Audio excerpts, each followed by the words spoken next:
If you watched Google's I/O event yesterday, you saw they made a ton of feature releases and product releases. Like some of them being Smart Reply. They had another one which was called Focus Mode, and there was another one which they call Live Caption. Imagine they could have actually gone ahead and named each of these features or each of these products differently. Assume they called one of their products Archimedes 1.0, and assume I have to tell someone what is Archimedes 1.0. I'm speaking to someone and I tell them, hey, Archimedes 1.0 is Google's focus mode, where all the other apps are muted so you can focus on your work, right? Or maybe they could have called another project Einstein 1.0. And this is how I would end up explaining, saying Einstein 1.0, it's a smart caption, right? Basically, it's a live caption. You make a video, you're speaking into your phone, and the captions pop up. But Google did not do that. They did rather something tricky, something easier, something beautiful.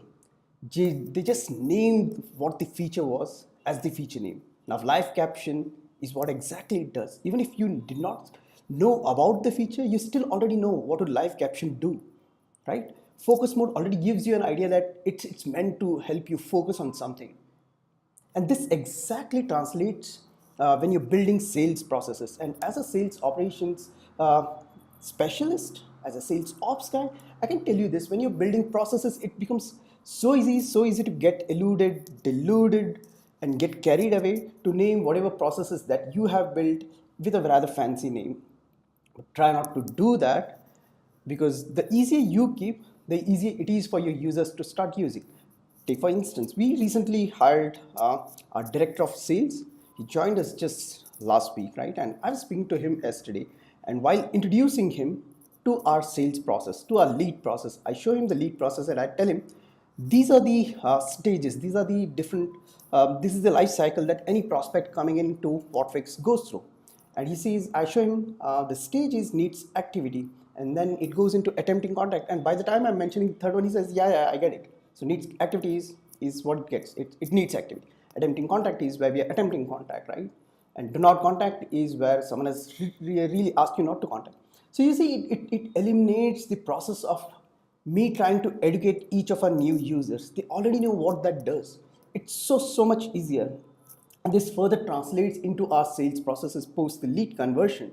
We are not calling any fancy names, stage 1, stage 2 and all, right? Neither we are calling any of our lead processes in a very complicated manner.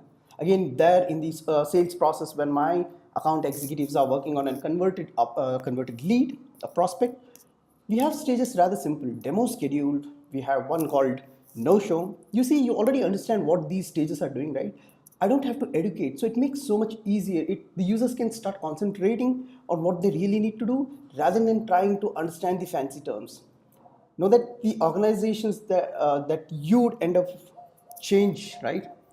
The organizations would change, the places that you'd work would change, but the process, the fundamental philosophy underlying each of these processes will always stay the same. So maybe the next time you're building a process, call it what exactly it does. Do not name it a fancy name. Tell me what you think about it. I'm Rajesh, your friendly neighborhood sales ops guy. I will see you in the next video. Thank you.